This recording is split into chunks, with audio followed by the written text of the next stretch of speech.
தீபாவளி வரது என்னமோ இந்த மாதம் கடைசிக்கு தான். பட் மாதம் ஸ்டார்ட் ஆனதுலேருந்து தீபாவளி ஸ்வீட்ஸ் தான் வந்து மெமரியாகவே வந்துட்டுருக்கு.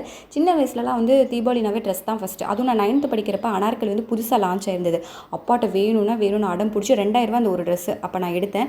இப்போ இருக்கிற விவரம் வந்து அப்போ இருந்திருந்தால் கண்டிப்பாக ரூ. 2000க்கு ஒரு 5 டாப் எடுக்கலாம் அப்படின்னு சொல்லிட்டு நான் யோசிச்சிருப்பேன். ஏன் அவ்வளோ காசு வேஸ்ட் பண்ணணும் அப்படின்னு சொல்லிட்டு.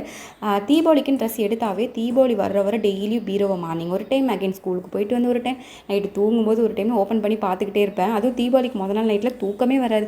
எப்போ எந்திரிப்போம், எப்போ குடிச்சு புது ட்ரெஸ் போடுவோம் அப்படின்னே இருக்கும். என் அண்ணாலாம் பட்டாசு தான் அவ்வளோ ஆசையாக வாங்குவான். ட்ரெஸ்ஸை பெருசாக லைக் பண்ண மாட்டான்.